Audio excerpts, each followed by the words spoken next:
Hi everybody, hope you're all well. So, today's a bit of a different one. We're not in our van, we're not exploring, we're not going for a walk. We're sat here on our sofa and we just want to talk to you about the real reason we started our channel. And that is autism, and to raise awareness around that and all the struggles and challenges and also all of the highs that come with that. And here's 3 things we didn't know that we wish we knew at the start when our son was diagnosed. I know it's different for everybody, but hopefully we help. The first thing we'd actually like to talk about is the fact that non-verbal doesn't necessarily mean non-understanding. And that's a thing that most people struggle with, and we see a lot of people talking to their children or talking about their children like they're not even there. Hang on.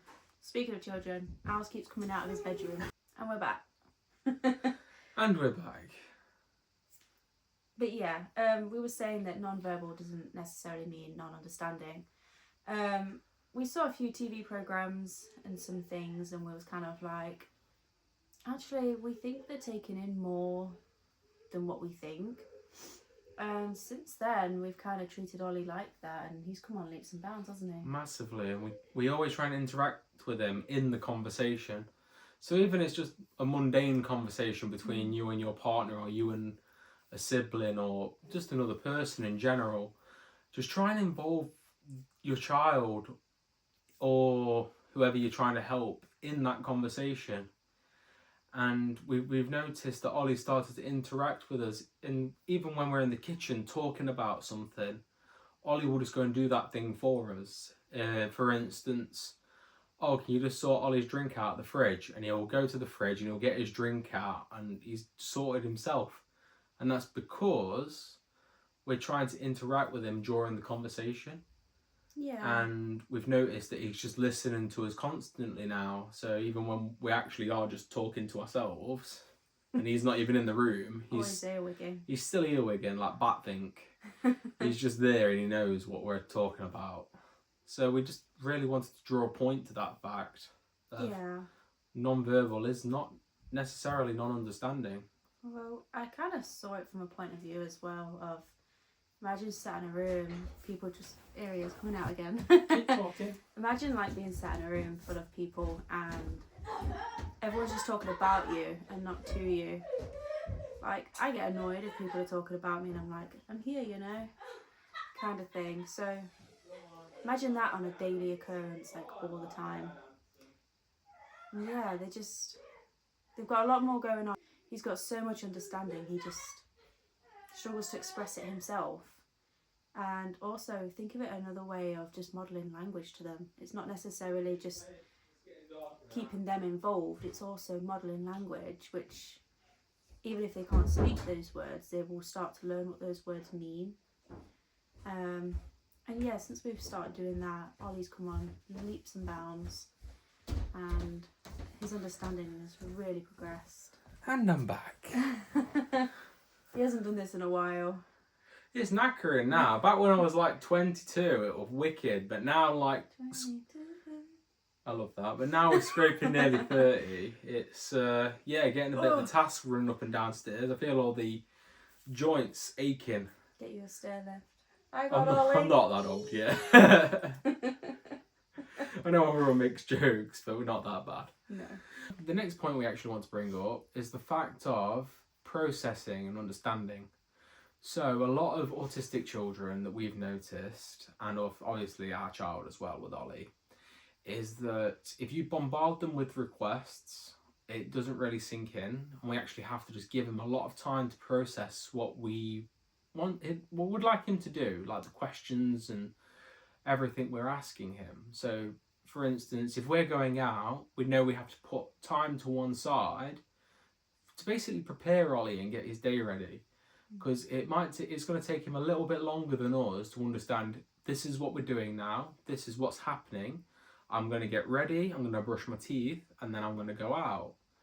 Whereas we notice from when we first started doing it, we was there like, why are you messing about, what you doing? Like, we felt quite bad, because after we realised the fact of he needs just a little bit longer to process, and he's not ignoring our requests, he's actually just processing that information in his own time.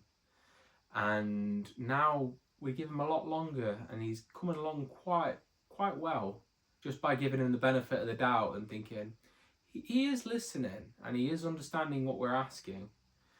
So let's just give him some time and only ask him once. I know it's frustrating for a lot of people, because if you're like me, I'm not very good with really slow people. Or like me, late for everything. Or like you, late for everything. I don't know how she does it. No matter how far in advance I get or everything, we're always late, and I don't want to blame her. It's me. But Hi. but I don't know how it happens. So now we try and put that time to one side, basically just to prepare Ollie, prepare Sean that we're going out and we're going to do something for that day. And we also talk about it to him, like coming up to it. So if we know we have something planned, so say like for this weekend, we know we're going to be out pretty much all weekend. Whilst Matt's at work, like I'll talk to Ollie about it and be like, this weekend we're going to be doing this, like this would be super cool, this might be overwhelming, that kind of thing. And it kind of really helps prepare him. And at the beginning, you might think that they're not taking it in, because I thought so, but we stuck with it, and now we think that it actually helps prepare him, and especially for like, you know, like a dentist appointment, doctor's appointment, hair appointment, all those kind of things. It helps prepare him, like, okay, I know I've got this coming up this weekend, and then like maybe greeting them like, hi, happy Monday, so they know like what day of the week they're on. So then it's getting closer and closer. Our third and final point would be just to find out what you're entitled to, what your child's entitled to, and just keep fighting. Like, it feels like an endless battle, honestly, but you know your child better than anybody else, and all these professionals tell you, no, you don't need stuff, you don't need that, you don't need this.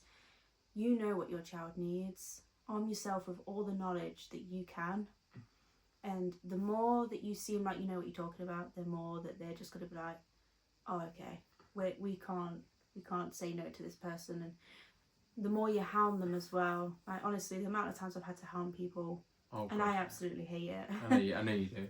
But sometimes you have to be that parent, and it's unfortunate that we have to keep fighting for them, and probably even when they're older they're going to have to fight for themselves as well, or we still have to. But at the same time, they're just entitled to the same things that everybody else is entitled to. They just need the extra assistance, really. Yeah, and between trying to fight from the Senko, and you've got the paediatrician as well when you're going through your diagnosis phase. You've also got, who's the people that do DLA? DLA. Oh, then you've got DLA. And if you do go through the short break side of things, you've also got them to also argue with. The caseworker. You've also got your EHCP caseworker, which is your educational healthcare plan. If you'd like us to go into that, we can in another video, but they are pretty lengthy. Yeah. Not like the paperwork though, that's definitely lengthy. But which means like the 5-page essay that you have to do. Honestly, between that and DLA, you know, yeah, it's about 4 trees just there. But you know, yeah, you're not even wrong. But yeah, also I would like to say that we are UK based. So. Yeah, so we understand it can be different in other parts of the world, and obviously in the US it's a lot different. So we're not quite sure how that structure works. In each like county or council, they all accept different things. Yeah, it just different things, different entitlements, different benefits that you can get to help you get your child out of the house, get them educational toys to play with, or just even a bit of learning or activities while they're not at school or in an educational setting. Yeah. We hope this little short video has helped you. Well, hopefully it's a short video, and give you a bit of insight into things that we wish we knew at the start, and just little avenues to go down and things to take into account. So when you're helping your child or helping the person you're caring for, just to give them that little bit more time. Yeah, and if you have any questions, please just drop them down below, and we'll try our best to answer them from our knowledge, from what we've learned. From our perspective. And if not, then hopefully there might be somebody else in the comments that might be able to help, or we might be able to look into it, we don't know. But that's our main aim of our channel, really. That, and just to document our adventures with Ollie. He absolutely loves rewatching them. I think he's the majority of our viewings. Yeah, I'm not even gonna deny that. Yeah, but we also just want to raise awareness and Enjoy educate. life and educate. Yeah. Hope you have a good day. Yeah. With whatever day you're watching this, and thank you very much for watching. It helps massively with us. 100%. And our next video, we're actually going camping in the van for the first time. Which is a little scary. Yeah, but we might actually have a little bit of flooring this time and no black bags on the windows. So You'll have to see. we're going up in the world, guys. we'll put some pictures on our Instagram and on our Facebook. We don't have a Facebook, but we'll put it on our Instagram. Well, we do, but I forgot the login. Oh yeah, that's it.